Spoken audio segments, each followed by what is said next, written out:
بسم اللہ الرحمن الرحیم نحمده ونصلی ونسلم علی رسوله الکریم اما بعد فاعوذ باللہ من الشیطان الرجیم بسم اللہ الرحمن الرحیم۔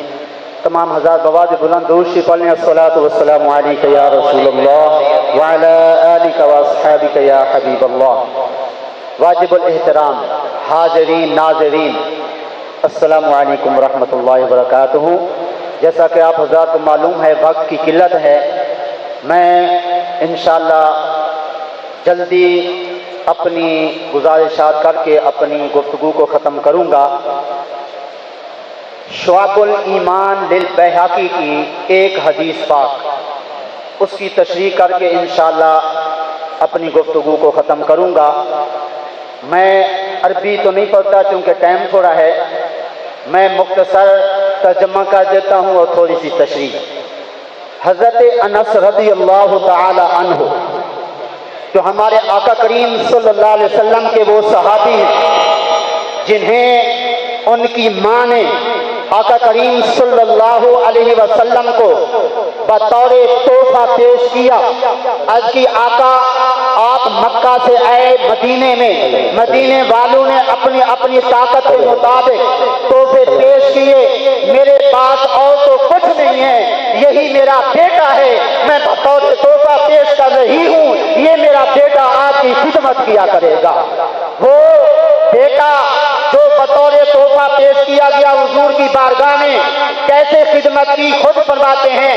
میں نے رسول کریم صلی اللہ علیہ وسلم کی 10 سال خدمت کی، کبھی حضور نے مجھے جھڑکا تک نہیں ہے، اور گھر میں کبھی نقصان ہو جاتا گھر والے ڈانٹتے تھے، آقا فرماتے نہیں انہیں اپنے حال پر چھوڑ دو، تقدیر الہی نے یہ نقصان لکھا تھا ہو گیا، اس کو کچھ نہیں کہنا۔ جیسے ہمیں سبق ملا اگر کسی بچے سے نقصان ہو جائے اس کو مارنا نہیں ہے، پیٹنا نہیں ہے، حضور کی اس سنت پر عمل کرنا ہے کہ تقدیر الہی نے یہ کام ہونا تھا ہو گیا، اب بیٹے کو مارنا نہیں ہے، شگرد کو اور مریض کو پیٹنا نہیں ہے۔ وہ حضرت انس رضی اللہ تعالیٰ عنہ جنہیں بطور تحفہ پیش کیا گیا، میں یہاں پہ یہ عرض کرتا چلوں کہ تحفہ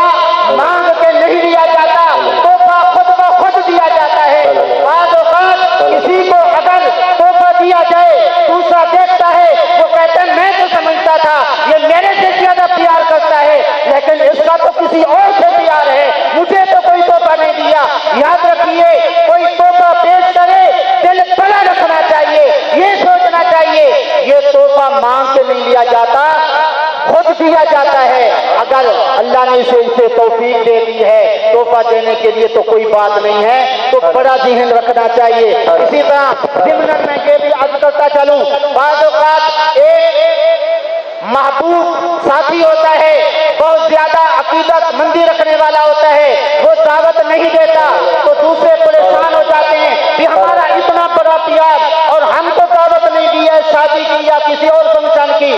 یہ بھی غلط ہے۔ حضرت جابر رضی اللہ تعالیٰ عنہ نے شادی کی تھی، حضور کو نہیں بتایا تک نہیں، دعوت تو اور بات ہے، بتایا تک نہیں ہے۔ حضور نے بعد میں پوچھا عرض کی ہاں حضور میں نے شادی کر لی ہے، تو اس لیے کوئی دعوت پیش نہ کرے تو غصہ نہیں کرنا چاہیے، حضور نے غصہ نہیں فرمایا۔ اب اگلی جو حدیث پاک میں نے عرض کرنی ہے وہ یہ ہے کہ آپ فرماتے ہیں آقا کریم صلی اللہ علیہ وسلم سے یہ ارشاد فرماتے ہوئے سنا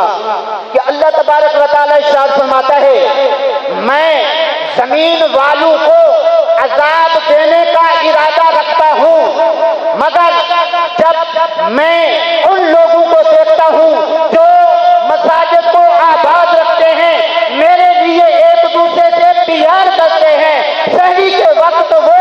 استغفار کرتے ہیں، میں ان سے عذاب ہٹا لیتا ہوں۔ اب میں ذرا توجہ دلاؤں گا، مساجد کو آباد کرنے والے کون لوگ ہیں؟ انتظامیہ ہے یا امام خطیب ہیں؟ انتظامیہ بھی ہوں گے،